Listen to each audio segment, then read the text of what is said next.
John knew his readers needed to hear some things about Jesus that the other Gospels didn't tell them. Why? Well, because they had some problems.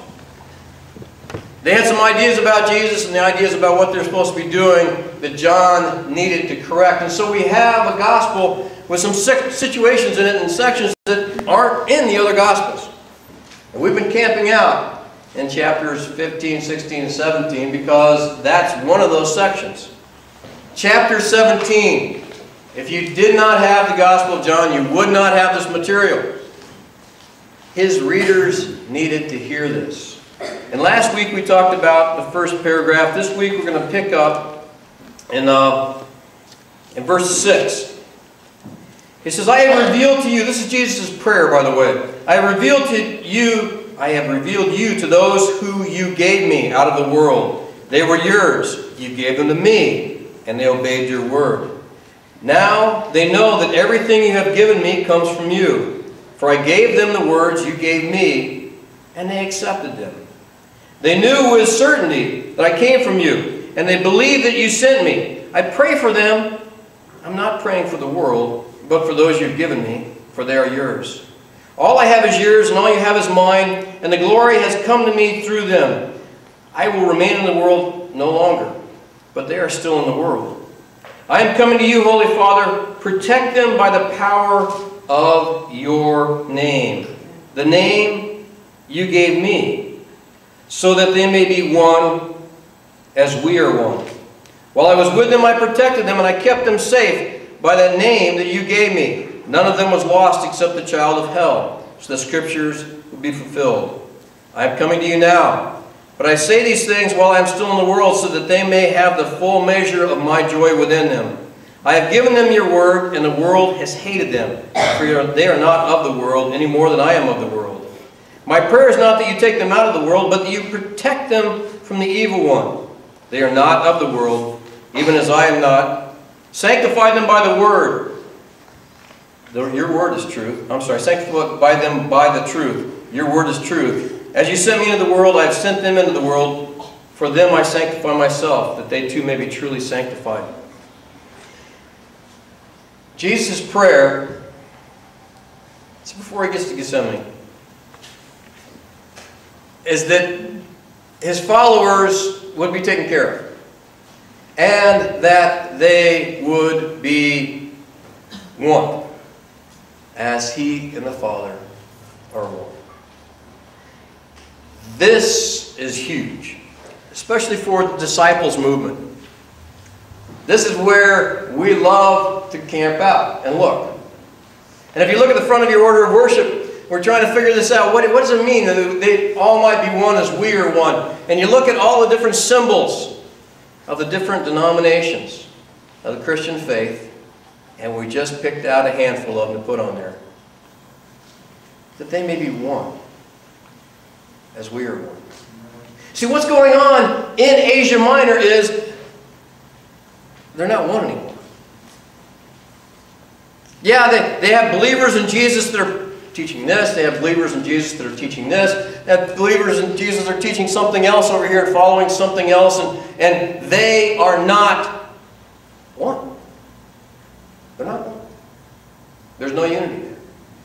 Matter of fact, we know from books we just got through studying on Sunday morning in class, 1st, 2nd, and 3rd John, that there are groups that are teaching hate. They're teaching hate.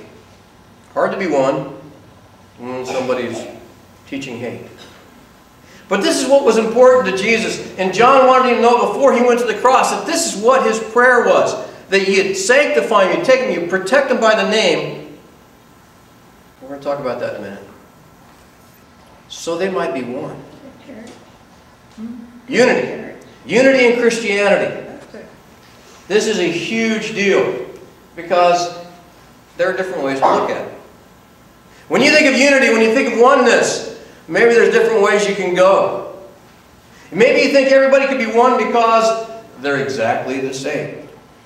That would be unity in conformity. Right? Everybody is exactly the same. They believe exactly the same thing. They behave exactly the same way. They worship exactly the same way. Their traditions are exactly the same. That's unity and conformity. Somehow that feels good to us. We like sameness to mean conformity. That everybody does the same thing, believes the same thing, and does it the same way. Is that ever going to happen? No. There's unity that comes from acceptance. Acceptance that these are the important things that we believe in. And other than that, I will accept that you want to sing differently than I sing. That you want to meet at a different time than I meet. That your traditions and what's important to you are different than what's important to me. But what is important is that we agree on one thing.